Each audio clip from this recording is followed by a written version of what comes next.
To his parents Cyrus roared, "Go ahead, beat me to death." The whip fell anyway. Bone-crushing pain, skin-splitting, crimson pooling, and then the hospital ER. Later to Lily Wong he whispered, "We don't have to do this. We both know only hell awaits us at the altar." 3 days before the wedding. 3 days before a life he never chose, Cyrus finally walked out of a 20 years prison of perfect obedience and perfect surrender, and ran straight into the arms of a young Omega doctor who saved his soul. This is based on a true-to-life, heartwarming story, fictionalized and served as chicken soup, for anyone who's known the quiet pain of surrender and needs a little soul-guiding light. Chapter 1. My name Milo. For 5 years, I followed an extraordinary alpha named Cyrus. Now, he was getting married to a stunning Omega heiress from a prestigious family. And me, I'm nothing more than a common-born male Omega, kept in his indulgent little game, with me calling him my sugar daddy. The day this game came to an end had arrived, finally. On the tablet, an exclusive headline read, "The Hong family's second heir, to wed the Wong family's precious darling." The second son of the Hong family, as mentioned in the news, was Cyrus Hong, my lover. On the live broadcast replay, the patriarch of the Hong family made the announcement official. A towering alpha draped his arm around a slightly smaller, exquisitely and delicate female Omega, their faces impassive as the cameras rolled. "Yes, we're getting married," came Cyrus's cold, final response to the reporter's prompt. In the warm light, cozy small kitchen, a male Omega slouched on a high kitchen chair, back hunching, watching the entire announcement on a tablet 3 times. When it finally ended, he turned off the screen. Then a sudden shiver ran down his spine, recalling how Cyrus and his fiancée had looked in the photos. Of course, a man holding a woman's waist couldn't look more perfectly natural. And their match, prominent family meeting, blue blood lineage, oh so infuriatingly heaven-made. And yes, the one sulking behind the screen was none other than Milo. He was Cyrus's live-in Omega lover. Or, you can say, the kept Omega, or the classic version secret canary. In the cliché sugar daddy game, the wealthy and powerful love to play in secret. For a long moment, Milo zoned out, then jolted back to reality, remembering that Cyrus would be home soon. He rose from the chair, rushed into the kitchen, wrapped his waist with his favorite pink apron and started cooking, and didn't forget to hum a song. Milo was happy. His alpha always returned home to eat the dinners he cooked. When Cyrus finally returned, Milo had just finished setting out 3 dishes and a soup. At the table, mid-eating, Milo wanted to blurt out something about the wedding he saw on the news, since Cyrus made no move to broach the subject. But then Milo remembered Cyrus's old mantra rang in his head. "Milo, don't talk while eating, don't speak while lying down."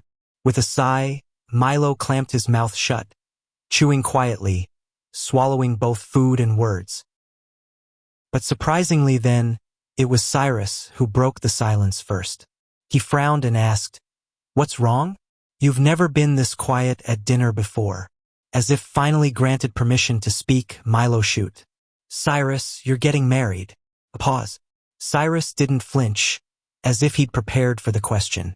Slowly, his head gave a single nod.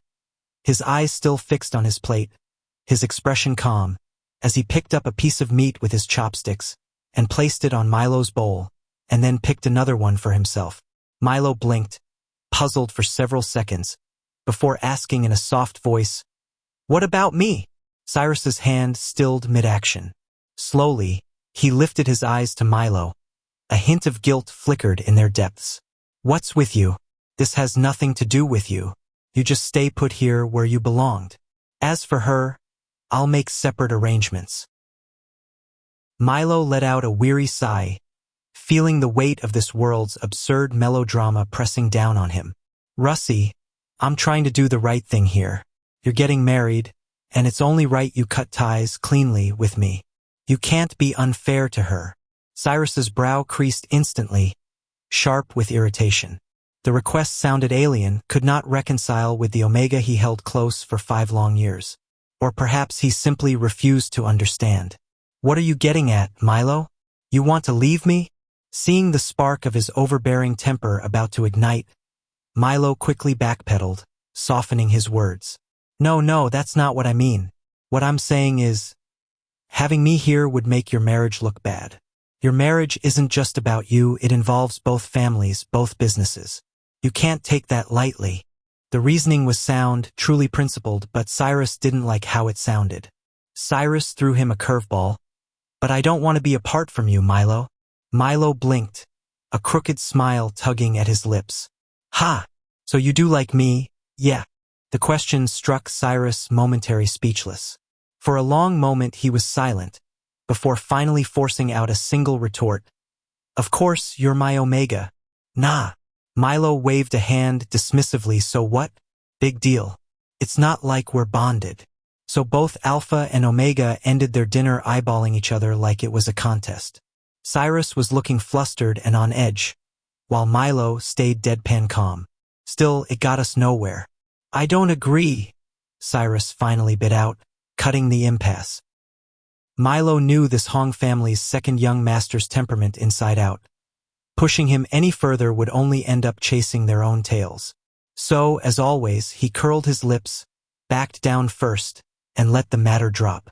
He sighed, thinking, Cyrus might not agree, but plenty of others would with me.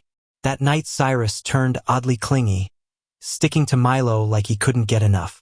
He skipped the shower, skipped everything, just hellbent on getting tangled with Milo, to fuse with his Omega completely. There was no reasoning with an Alpha when he insisted. Bullish, stubborn. And Milo, worn out to the bone, couldn't even be bothered to ask what had gotten into him. The next day, Cyrus even wanted to skip work. Technically, he could afford to slack off because he was Cyrus Hong. But Milo still yanked him out of bed. Get up and go earn money. Real man aims far and wide. Cyrus scowled, slowly crawled out of bed and took a shower so long that Milo finally had to drag him out. Almost half the morning slipped by before he managed to button even a single button on his shirt. Watching him stall riled Milo up. He swatted away Cyrus's hands, quickly buttoned up his shirt, and straightened his tie. Russie, stop sulking. Go to work already. Your driver's waiting downstairs, so long his poor neck's probably grown a mile long by now. Cyrus' lips jutted out, an even more stubborn pout to his lips in silent protest. Milo couldn't help but chuckled. Cyrus's face now was exactly the petulant little boy expression. That all-too-familiar face he'd been seeing for 5 long years. The one face of Cyrus's inner child, his true vulnerable face that he wasn't afraid to show when he was with Milo. As to why a usually cold and aloof big Alpha was capable of behaving like an obedient fool in front of his favorite person, John Wayne, a colleague at the hospital psychology department where Milo worked, had shown Milo a thing or two about the psychology work behind Cyrus's vulnerable side. According to John Wayne, that vulnerable side was shaped by a deep fear of abandonment. It basically was the part of Cyrus that he dreaded being left behind and instinctively clung to anyone who showed him even the smallest bit of genuine affection. Coming back to this moment, Milo couldn't help but find it a little amusing seeing Cyrus, still hung up over their unresolved conversation from dinner last night. If this Alpha had come from an ordinary family background, he might have fallen deeply in love with him. Alphas could be very adorable when they feigned vulnerability. But too bad this was Cyrus Hong, and he was now publicly known as the Wong family's fiancé. There was no way Milo could come between them. Not in this lifetime. No way a scrappy mixed-breed stray could wedge between a Siberian Maine Coon and a blue-eyed calico. From the 15th floor apartment window, Milo watched the Hong's BMW X drove away and blended into the busy cityscape. Milo got up, washed, dressed neatly, and stepped out the door. Milo went to Cyrus's parents, or more precisely, to his father's wife, the one who held the domestic power in the Hongs. After informing the key housekeeper of his request to meet Cyrus's mother, like always, No one even glanced his way. At the few events he'd attended in this mansion, courtesy came only because Cyrus was beside him. The grand foyer stretched wide and silent. Milo's attention drifted to the floor tiles, tracing their patterns and counting them one by one, until a stern female voice from behind yanked him back to reality. "What are you here for?" Madame Hong asked. Her voice showed the usual no respect to him. This woman, who moved with the power and grace of high society, was the same woman who hovered over Cyrus like a resentful ghost on a perpetual quest for revenge against this child born of a mistress. "Mrs. Hong, I suppose you wouldn't want the outside world to know that your soon-to-be married son is secretly keeping a little lover, would you?" Mrs. Hong snorted in response. "Milo, just say what you come here to say. Don't beat around the bush." "Madam, I am willing to step aside, to leave Cyrus for good. But it has to be you to send me away." Madame Hong knew full well no gold digger was ever willing to walk away from their sugar daddy with nothing. She herself had a 20 years practice, swatting flies that latched onto her husband throughout their marriage. "And," she said, "Milo cut the pleasantries and said he wanted a new apartment in the city as a breakaway gift, and the unit must be in his name. And the location is somewhere Cyrus would never find." Madame Hong was about to say something, but Milo cut in again. "Considering I've spent my prime years serving your alpha son, give me another 3 million, and I'll walk away quietly." "Milo, you've learned to be greedy, eh? Fine, fine. Let's seal it at 2,500,000. Ultimately, Milo walked away from the mansion, holding a bank card that felt heavy on his hand with the many zeros Madame Hong had transferred inside. Relief brushed against him, but there was no feeling of triumphant fanfare, only quiet satisfaction of bending the game entirely to his favor. That night, Cyrus didn't come home at all. He only called around 10, telling Milo to go to bed early. Milo, trying to stay cheerful, pretended not to notice anything and replied with a casual "good night, Russie." That night, Milo started packing. 5 years together, yet his to-take pile was nothing more than his own bare essentials. While the can't-take pile, the yellow couple pajamas, the mugs, the neckbite garter, and all those kinky adult toys hidden in the drawer, he couldn't take with him because they all reeked of Cyrus, reeked of them, and would surely bleed him slowly after separation if he took them along. Everything worth leaving behind was everything that had once made this apartment their nest. Within an hour, the packing was finished. Milo stood back, eyes on the single suitcase. The sight was almost comical, pitiful joke. He let out a sharp laugh, jagged enough to draw tears to his eyes. 5 years of affection, folded down into one suitcase. Milo's gaze lingered on the small shelf beside the vanity, lined with the glittering luxuries Cyrus had once rained upon him. A Tizot Supersport watch, for Milo finally made 2 dishes and a soup into something almost edible. The Omega Moon watch, a gift to thank him for knowing exactly what to pump down Cyrus's sorry-ass throat after he staggered home, drunk from entertaining some impossible client. And the Cartier bracelet, Cyrus had slipped it onto his wrist the day he walked out of the graduation hall with an MBBS degree in hand, no longer just a student, but a doctor. Truth was, Milo wanted to leave this relationship with his self-respect intact. Taking those glittering gifts and convert them into cash no doubt would add at least 3 more zeros to his net worth. But the thought of pawning them would brand him a true gold digger in his own eyes, that would stain his 5 years that had long since grown beyond transactions. Yes, his relationship with Cyrus had first started as a sugar daddy arrangement.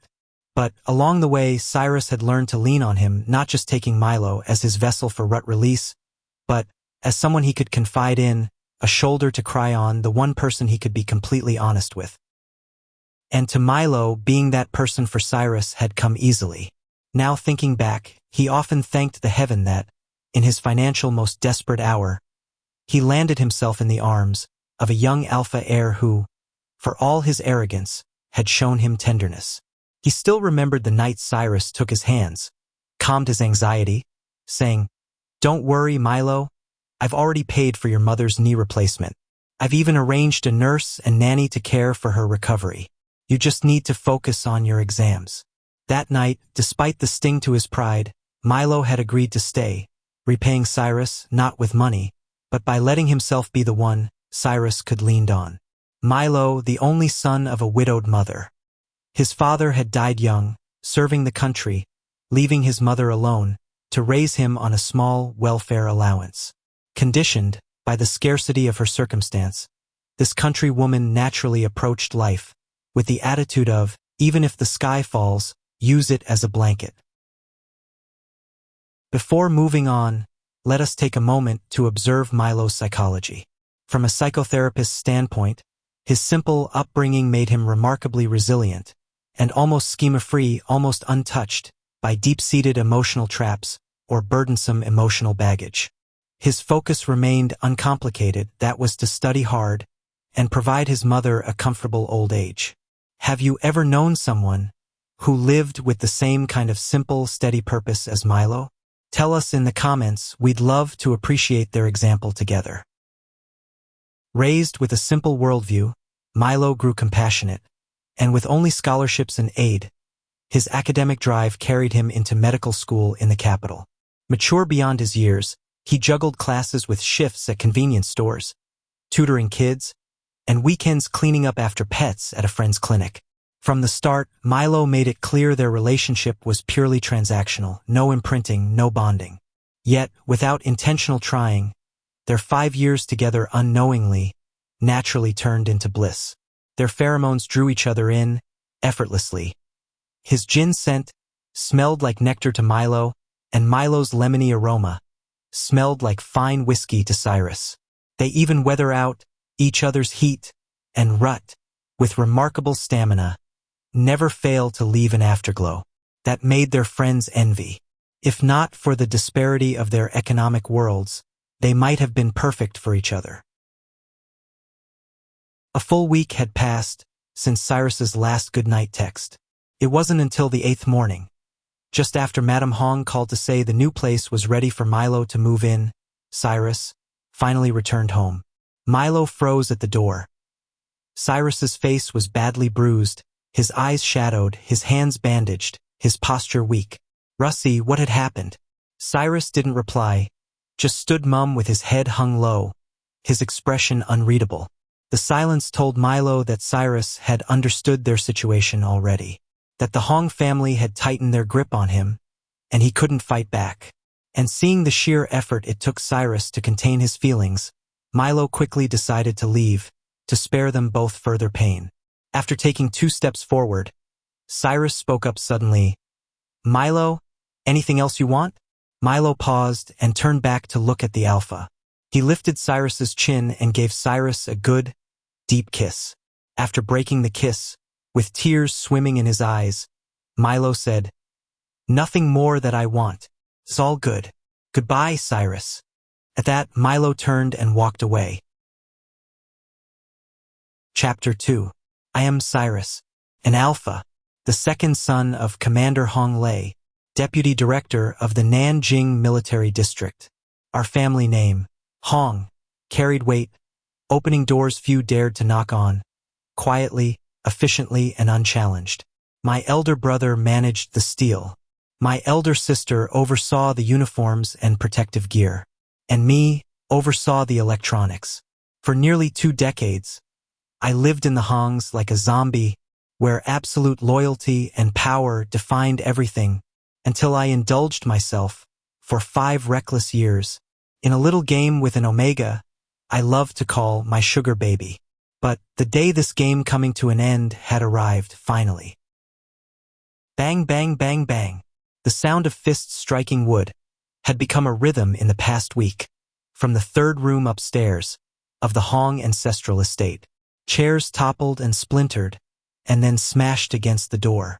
Each impact, a desperate punctuation to a week of confinement. I have hit the bedroom door with my fists until my knuckles screamed, yet that damn door held firm. 7 days, I was trapped in my childhood bedroom, a place thick with control and resentment. It was mother, or rather father's wife, had forced Milo away from me, orchestrating this exile, under reasons I had long chosen to ignore. Yes, I ignored them. To hell with the alliance marriage. To break me, she locked me for 7 days. She deployed intimidation to break me from Milo. Mother's sharp words rang in my ears. Cheer, enough with the recklessness.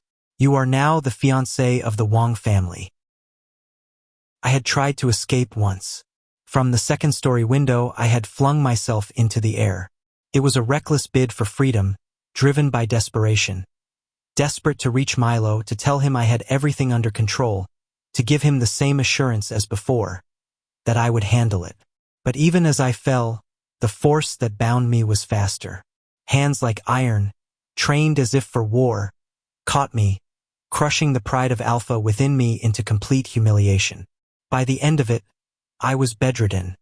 My body bore the bruises and abrasions of rebellion. On the 8th day, the door opened. Mother had let me out. Not with apology, not even a trace of remorse, because today was also the day Mother had arranged for Milo to be sent away from my secret nest. So I ran, bolted from the house, floored the gas and tore through several traffic lights. When I reached my little sanctuary, Milo was already standing near the door, a suitcase at his side. Perhaps the sight of me, disheveled, battered, raw, shocked him. He moved toward me instantly, eyes wide with concern as always. My weary heart wept, aching to drink in his care, always genuine, always unguarded. The same familiar force that had always drawn me to him, like a moth helplessly circling a flame. But I was lost for words. What could I even say? That I could handle it? Hell, I was even locked up for 7 days. I wanted to grab Milo, to drag him back into our nest, to hold him until our breathing in synced again. I wanted it with every fiber of me, even knowing that this selfishness of me would crush him in the long run. But now he was gone, and nightmare returned to my sleep with a vengeance. Just like I always had since I was 6. That was when they tore me from my real mother and delivered me to the Hong mansion. Every day was survival. My father's military strictness crushed me into obedience. His wife, whom I was forced to call mother, withheld all warmth, seeing me only as proof of father's betrayal to her. My brother and sister mocked me as the bastard dragged home. I staggered to 25, numb, until Milo crashed into my life on a scooter, nearly running me over. It happened on one of those long nights of forced laughter and expensive liquor. The vodka tasted too sweet, its color wrong. But the glass was already at my lips, tipped by a woman's hand with scarlet nails. My rivals circled me like vultures, shoving their omega children forward to do their father's dirty work. Their scheme was textbook scandal. Drug the heir of the Hong Empire, frame him in bed, and march him down the aisle by morning light. My head spun, vision blurred, every step heavier than the last as I staggered toward my car. They pinned me against the car hood, nails digging in, body burning, mind slipping. If this was my downfall, it felt insultingly cheap. Then a scooter roared in, loud and wobbling, but unstoppable. Milo crashed into the bastards, scattering them. He swung his helmet like a weapon, then set off a siren scream that sent the bastards fleeing. In a blur, he hauled me onto the scooter. I slumped against him, his lemon-sharp scent cutting through the haze, wheels eating the street until hospital lights swallowed me whole. That night, Milo entered my life. Reckless, absurd, unforgettable. A shining omega on 2 wheels instead of 4 hooves. Rescuing me from the kind of scandal I wouldn't have believed if it hadn't nearly ruined me. I went about my life afterward, as though nothing had changed, but in truth, something had. But the face of that young man, his light brown hair, his reckless courage, kept rising in my mind. Worse, that faint lemony scent lingered, haunting my days. I told myself it was nothing, but restraint could only held so long. At last, I sent people to track him down. My only clue was the logo on the ruined delivery bag strapped to his battered scooter.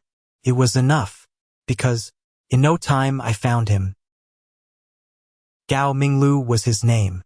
In English, he went by as Milo. A name so sweet, it nudged my heart like the soft hoof of a baby deer, just as his name Lu implied. and Milo happened to be an omega, which explained the teasing citrus scent I instinctively knew as his pheromones. Unforgettable, alluring.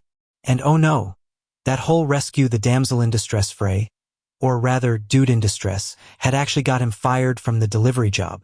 Tracking him wasn't hard. After losing his delivery job, Milo was literally all over the city. His footprints showed him grinding himself raw, juggling shifts just to pay debts and scrape through med school. One day, curiosity carried me to a hospital, where I found him on a bench, curled in on himself, crying. My heart shouldn't have cared, but it did. I had my assistant Levi to find out. An orthopedic had quoted the cost of Milo's mother's knee replacements. That was an astronomical sum that could have chained him to 5 jobs a day and still left him short. Something in me gave way. I went to sit beside him. The bench creaked, and his tear-streaked face lifted. Instinct made me open my arms. He seemed to know me, or maybe grief left him no choice. After a heartbeat of hesitation, he collapsed into me, as though the world had finally given him shelter. From then on, we were together, quickly, almost inevitably, as if choice had been made long before. I lifted his burdens, his mother's care, the weight of survival, and Milo moved into my home, calling me his sugar daddy. Chapter 4.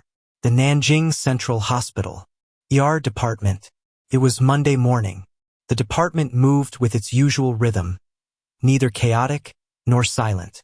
Fluorescent lights glared over stretchers, patients waited with families, machines beeped, and nurses hurried past, rubber saws squeaking through the predictable, indifferent pace. But not Milo. For over a month, he moved as if every step carried 100 stones, weighed down by the end of his 5-year sugar daddy game. He and Cyrus had parted cordially, as such arrangements often do cleanly, once mutual benefit had run its course. Single now, he often take his meals alone, often finding comfort in secluded corners during work breaks. He told himself he'd walked away unscathed. After all, he'd kept boundaries. He had insisted on no imprinting. Yet, heartbreak crept in slowly, the same fate that swallows most lovers after goodbye.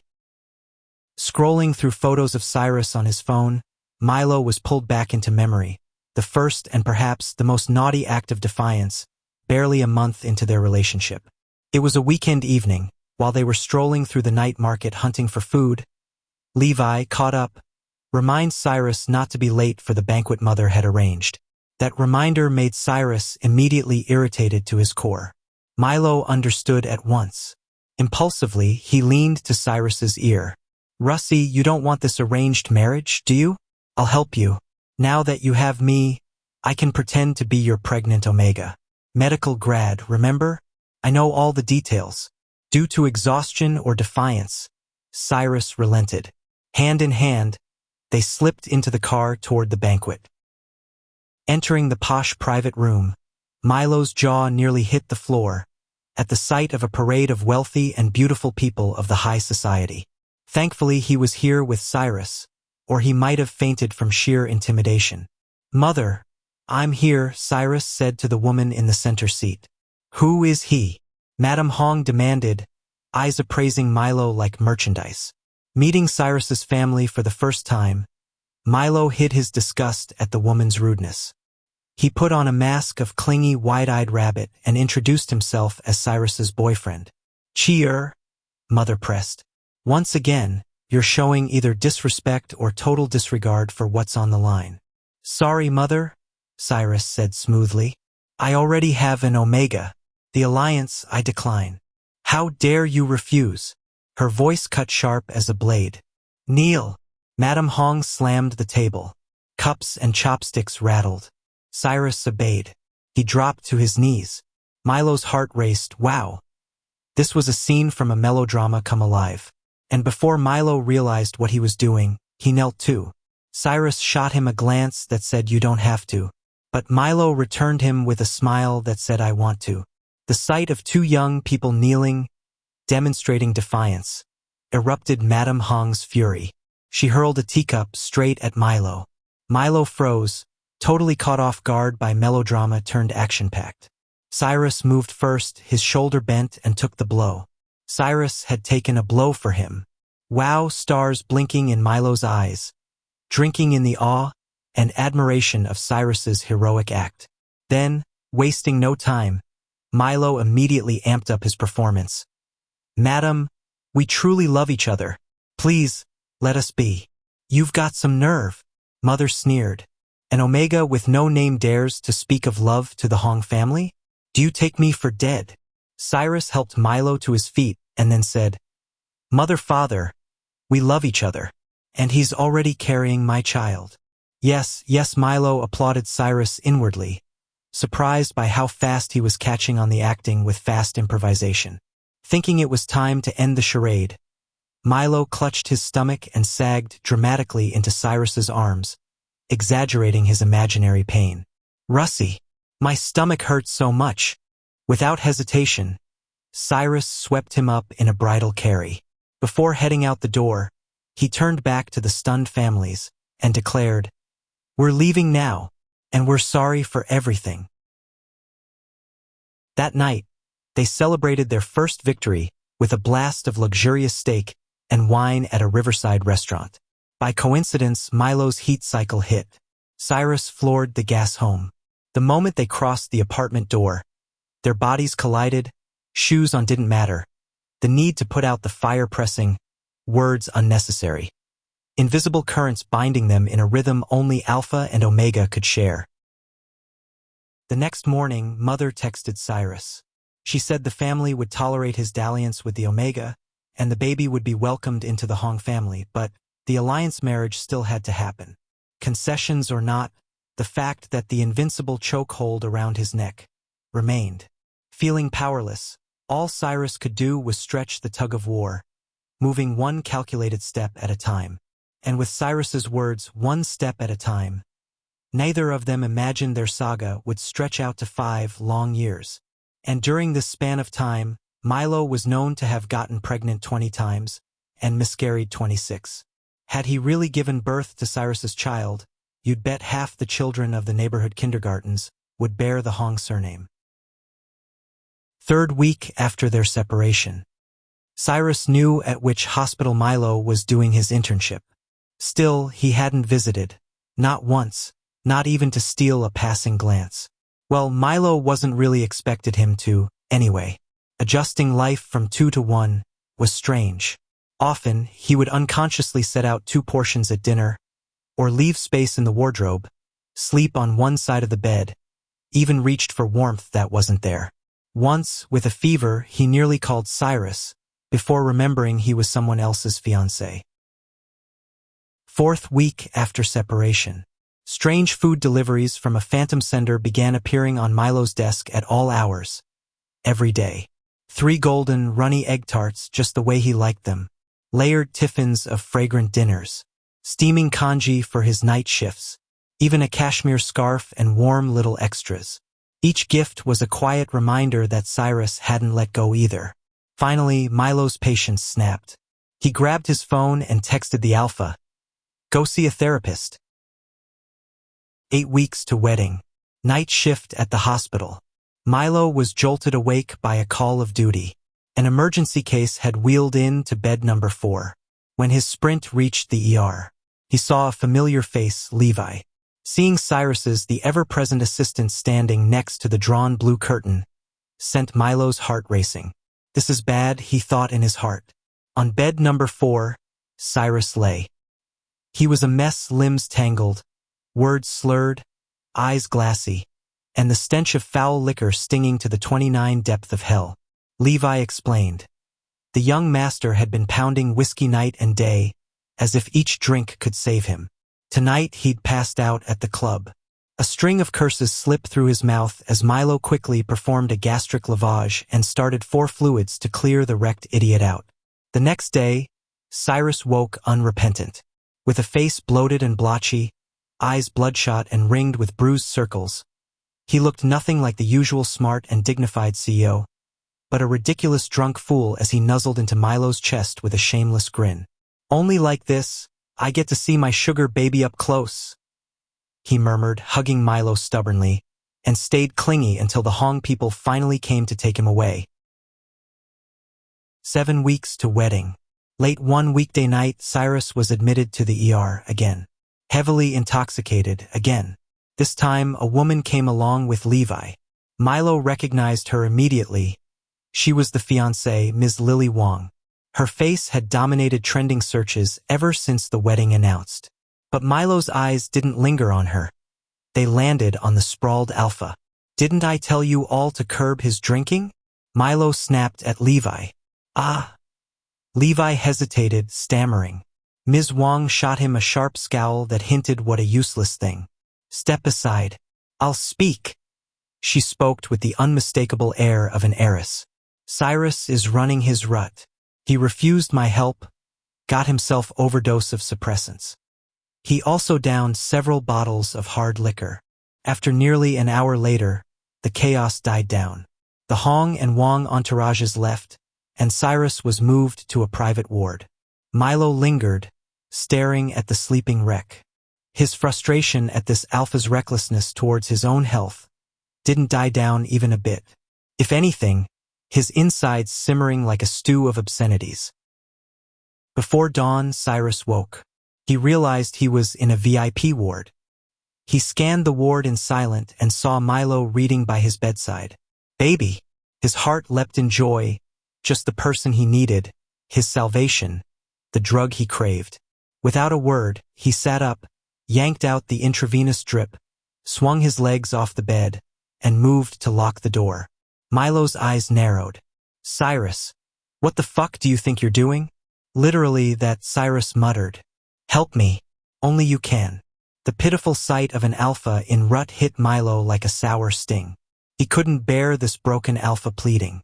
In 2 swift steps, Cyrus reached Milo, grabbed his upper arms, and threw him onto the bed. Rut or not, 5 years together had made words unnecessary. And if there was one thing this ill-fated Alpha and Omega hadn't tried in all their years together, it was romping between hospital sheets on hospital bed. 6 weeks to the wedding. Cyrus sat across from his therapist, John Wayne. From their first session, Cyrus had told John, his relational goal clearly, that he wanted only Milo, but didn't know how to escape the arranged marriage noose around his neck. For nearly 20 years, he had been conditioned to obey, to serve the Hong family. Had he never met Milo, he likely would have drifted through life, fulfilling others' ambitions without a question. "But Milo showed me there is a world outside my world," Cyrus told John Wayne. He could not undo Milo, unseen what he had seen, or unfelt what he had felt. Still, he saw no path forward, no path he could take that wouldn't betray the hands that had fed him. To understand why, John Wayne led him under hypnosis to meet his younger self, to face the roots of all his fear and obedience. Like a long-silenced torpedo, Cyrus's subconscious instantly carrying him back to when he was 6. In hypnotherapy, the first memory one recalls often reveals the deepest wound, the one he had never learned to release. In a familiar yet not familiar child's room, Cyrus saw his 6-year-old self, playing alone inside a circle of toy train tracks. Outside, angry adults shouting could be heard through the door. Then the scene shifted. Some hands were pulling him away from Mother. "Mama! Mama!" Little Cyrus cried, clutching at his mother's shirt. But his small hands slipped. The memory of that helplessness moment burned deep. Then came the warmth of his grandmother's arms, rough but grounding, holding him when the world felt unkind. Just as quickly, the warmth gone and replaced by ridicules and blame and disciplines that drew him to hiding under heavy blanket, gripping a worn brown bear his mama hand made for him. Little Cyrus shook with fear. In a tiny, hesitant voice he confessed to adult Cyrus that he had always felt he must be perfect, or else no one would ever love him. At this crucial point, John Wayne's voice cut the fog in Cyrus's mind, guiding him to focus on the child, to speak gently, to offer the child, "You'll be his protector." Through the technique of reframing the memory, adult Cyrus reassured the child of himself, that the rules weren't his to carry, that he could be loved and still choose himself, and that fear need not control him. In that moment, Years of silence and knots began to loosen, and gradually, a doorway to healing appeared. 3 weeks to the wedding. Not again. Milo snapped into the air, yanking his stethoscope over his head as he raced to the emergency ward, dreading another critical admission of the one patient he least wanted to see. The moment Milo stepped in, his chest tightened. The Hong entourage loomed, each figure more formidable than the last. This time, Cyrus's elder siblings came. With them, even their notoriously strict housekeeper. Damn, Milo cursed inside. This was a clear sign more severe than the last. And he was right. Cyrus was admitted with a fever over 39.5 degrees Celsius. When his shirt was peeled off, Milo saw a body that looked as if it had just returned from a battlefield. Jagged, rigid gashes streaked across his chest, some fresh and some still raw crimson, others dark and crusted. And there were even more marks on his back, each one a brutal statement of a traditional, authoritarian disciplinary method meant to break the defiance in their children. Rage consumed Milo. He shouted at the nurses to call for the police while he lunged at Cyrus's eldest brother. Every fiber of him screamed to strike the Hong people, to bite them for causing such grievous hurt to Cyrus, but the window to stabilize Cyrus was more urgent. So he allowed himself to be restrained and then immediately to dispense medical intervention on Cyrus. Hours dragged on. By the time the emergency finally settled, 3 hours had passed. Cyrus didn't wake until the 3rd day, and right after he opened his eyes, he ran away from the hospital without so much as a word to Milo. 10 days to the wedding. Late March still carried a chill. Milo quietly prepared his studio for spring, arranging flowers, curtains, and sprouting onions, while a simple dinner of dumplings steaming on the stove, for one. Outside, children's fireworks flickered, their laughter drifting through the courtyard, and Milo felt a pang of loneliness. For a moment he wondered if it was time to let someone new in, Ethan, the surgeon, who had been checking on him often lately, or Carson, the easygoing pet shop owner. But, as always, his gaze returned to the unopened gifts, sent from a phantom who refused to have his name made known. The gifts in various sizes kept arriving every day, stacking higher at the table's end. Milo didn't want to open them. To him, they were a silent reminders of someone unreachable. 9 days to the wedding. For weeks I'd felt it, a prickling sense of being watched, called it the Omega's instinct if you want. Tonight I followed it. Pulling on a coat, I stepped onto the terrace. The garden lay in shadow, lit only by lamplights. Suddenly a movement, a figure hurriedly slipped behind the shrubs. My heart stopped. Even in darkness, I recognized the tilt of the shoulders, the familiar silhouette. After 5 years together, how could I not? "Russie," I called softly. "I know it's you. Come out."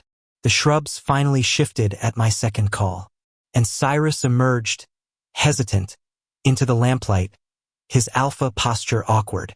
I missed you," he murmured. Without thinking, I moved forward, pressing myself against his chest. His stubble jaw brushed my cheek, his gin-scented pheromones flooding me. His hands found my back, trembling.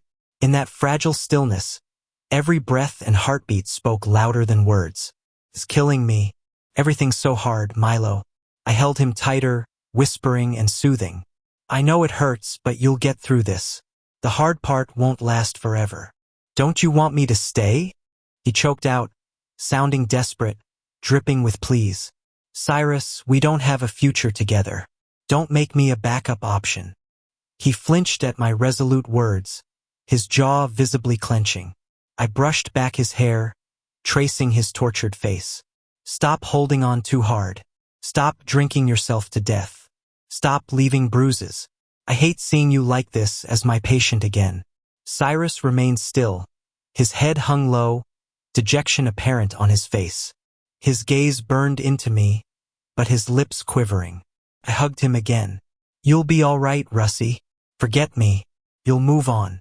You'll be okay." After a long silence, he jerked back. "You're right. Sorry for disturbing you." Then he bolted. 5 days to the wedding. Whispers curled through the corridors. Neighbors claimed a mysterious figure prowled the recycling bins at night, hunting paper like treasure. One auntie swore she saw him crouched like a raccoon, muttering to himself, meticulously sorting sheets, utterly oblivious to anyone watching.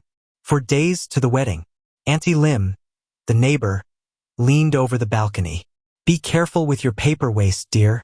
Last night security just ushered a well-dressed man from the bins. Can you believe it? That guy even had a chauffeur waiting in a sleek black BMW X Series." 3 days to the wedding. The ludicrousness of the situation clawed under my skin. 5 days of whispers, 5 days of paper bins, and a BMW X. It had to be some cosmic joke. The security team even described the man rifling recycling bins as tall, broad-shouldered, sometimes in a full suit with polished shoes. I couldn't ignore the creepy semblance any longer. That night, I timed myself and slipped to the recycling area. Dim light cast long shadows. From the first-floor balcony, a Pomeranian barked furiously. Then I saw him, a tall figure lifting the lid of a bin. The all-too-familiar alpha physique, the familiar back view, the familiar long trench coat. Before he could bend further into the bin, I dashed forward to pull him out. "Are you crazy now? Digging through trash?" He froze, head snapping up midair, like a child caught stealing cookie. I was... Cyrus's voice cracked. His ears grew tomato red, eyes darting everywhere. I grabbed his arm. We sprinted across the courtyard to a quiet corner. Collapsing against a low wall, we panted. Turning to face him, I shouted, "What in the hell, Cyrus?" The mist-covered man looked dazed, face ashen, being caught doing indecent act. "I was... just wanted to see if you actually throw away the things I sent. I wanna know if you still feel anything for me." I slapped his face. "Wake up. Are you out of your mind?" Cyrus barely flinched. Instead, he said the oddest thing. "Your hand's so cold. Go back inside before you catch a cold." "Is that all you can say?" I shouted, bewildered at his pathetic stumbling. He reached out, wanted to touch me, but he arrested himself midway, then withdrew awkwardly. "My hands, they're dirty. I can't touch you. You'd better go back. I'll leave now." Frustrated at him, I grabbed his arm. "Where are you going, Cyrus?" "Ugh. You really don't know how to coax people, do you?" He looked back, hopeful yet uncertain, at the turn of my speech. Our eyes locked, either side not daring to say the next word. They say the one who falls first always the one who surrenders fastest. Yeah, that'd be me. I sighed, letting my heart take over. Just as I was about to speak, he beat me to it. "Milo, I canceled the wedding. For that, the Hongs have disowned me. I ran straight here. I want to see you. I want to be with you. For the next 5 years, 50 years." In that instance, before logic returned, my legs instinctively carried me sprinting across the lawn. I threw my arms around him. He stumbled, then wrapped me tight, pressing me into him. I buried my face in his shoulder, inhaling the gin-scented familiarity, feeling every tremor in his arms. We stood wordless, wrapped in each other. Dirty hands, trash, didn't matter because all of it, he was real. He was him. "Baby, I don't know anymore. I feel wrong, I feel scared. Yet somehow I feel I've never done anything so damn right." I chuckled at this open vulnerability. "Russie, just do whatever your heart tells you." Cyrus nodded eagerly, and then just as quickly he shook his head in sharp denial. "Milo, I don't have a home anymore. Guess I'll have to eat soft rice from now on if you let me pursue you again. Will you be my sugar daddy?" Bookmark from therapist John Wayne. Cyrus broke the lifelong pattern of subjugation, trading obedience for autonomy. He chose himself. He chose to walk away from the comfort of a gilded life and the safety of a multi-million-dollar inheritance, stepping instead into nothingness. The guilt of turning his back on family, of biting the hand that raised him, pressed hard on his chest, but choosing freedom over obedience was the only way forward for now. Yes, it's a painful choice, a hard one that he had to reset his life, rebuild everything from scratch. "So be it," he said. The most important thing was that he had Milo beside him. With Milo's acceptance, he slowly learned a different kind of bond, not built on fear or duty, but on choice, honesty, and mutual care.